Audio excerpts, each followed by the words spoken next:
第3课，从心理学角度理解情绪勒索。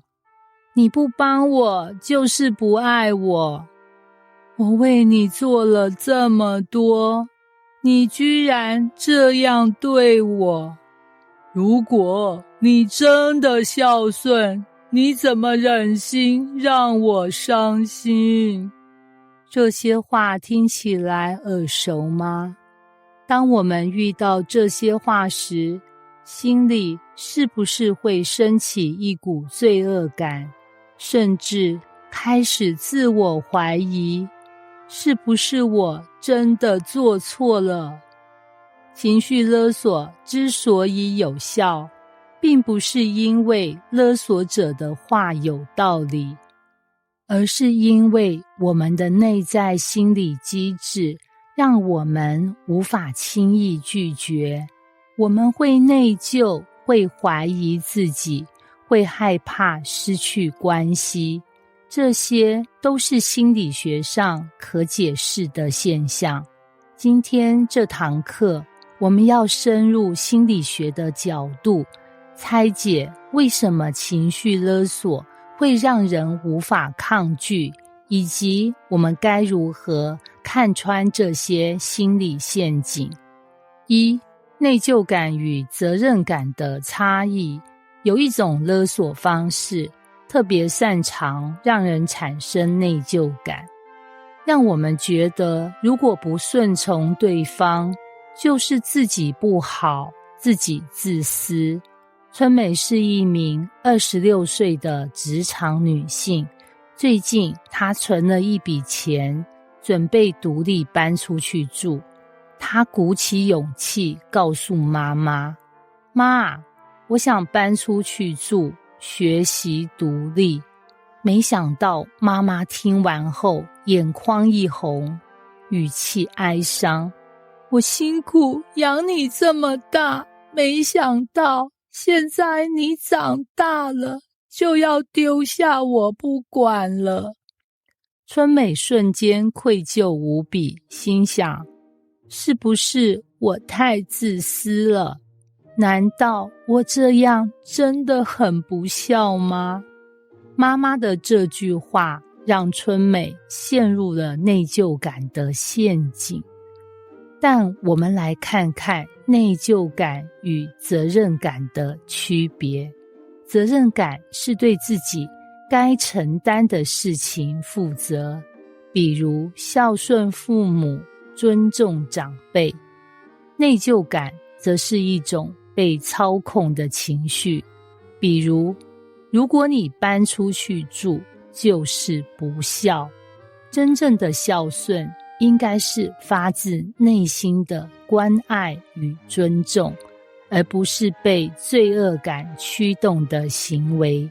当我们觉得内疚时，请问自己，这真的是我该承担的责任，还是对方用内疚感让我屈服呢？情绪勒索的关键点，让你感到不照做就是错的，但事实上，这可能只是对方的需求，不一定是你的责任。2、我是错的吗？自我怀疑的心理机制。当我们面对情绪勒索时，最容易发生的一件事就是自我怀疑。是不是我真的太不顾别人的感受？是不是我太自私？是不是我真的做错了？这种怀疑来自于一种心理学上的现象，认知失调。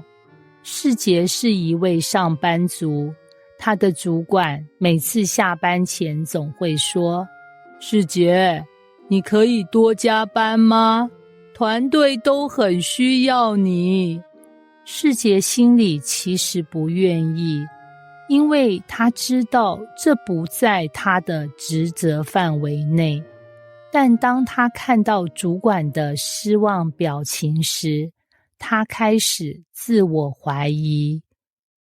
是不是我真的不够有责任感？这种矛盾的心情就是认知失调的表现。当我们的内心信念我应该下班和外界压力不加班就不够敬业产生冲突时，我们会感到不安，于是开始自我怀疑，甚至最后选择顺从对方，以降低这种不适感。应对方法：提醒自己，你的内心价值观不一定是错的，不要轻易因为他人的施压而改变自己的立场。3. 依附理论与情绪勒索的关联。心理学家约翰·鲍比提出的依附理论可以解释为什么有些人特别容易成为被勒索者，而有些人则特别擅长勒索别人。依附理论将人的依恋模式分为以下几种： 1. 安全型依附，这类人能够健康地处理人际关系，知道自己有价值，也不会过度依赖别人。当他们被情绪勒索时，他们比较容易冷静分析，不会轻易屈服。 2. 焦虑型依附，这类人害怕失去关系，极度需要他人的认可。当对方说，如果你这样做，你会让我很难过，他们会立刻感到焦虑，担心被讨厌，于是选择顺从。这类人特别容易成为情绪勒索的受害者。 3. 逃避型依附，这类人不喜欢亲密关系，害怕依赖别人，他们可能用冷暴力作为情绪勒索的手段，比如随便你，反正你不在乎我。 4. 矛盾型依附，这类人有时焦虑，有时逃避，处于矛盾状态。他们可能既害怕被拒绝，但又害怕亲密，于是时而情绪勒索别人，时而被勒索。米雪是一个焦虑型依附的人，每次男友没回她讯息，她就开始焦虑，他是不是不爱我了？于是她发了一连串的讯息，你不回我，你是不是对我冷淡了？是不是你有别人了？男友一开始会安慰她，但后来开始感到压力大，最后反而变得冷淡。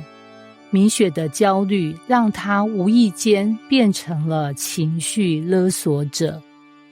依附风格决定了我们如何面对冲突，也决定了我们是否容易落入情绪勒索的陷阱。结语：理解心理机制，才能跳出勒索陷阱。情绪勒索之所以让人难以抗拒，是因为它触发了我们内心的内疚感、自我怀疑与依附需求。但当我们理解这些心理机制时，我们就能更清楚地分辨，这是我应该承担的责任，还是别人在转嫁他的问题？我是真的做错了，还是只是对方希望我内疚？我是否因为害怕失去关系而让自己成为受害者？学会区分这些心理模式，我们才能不再被情绪勒索，拥有真正自由且健康的人际关系。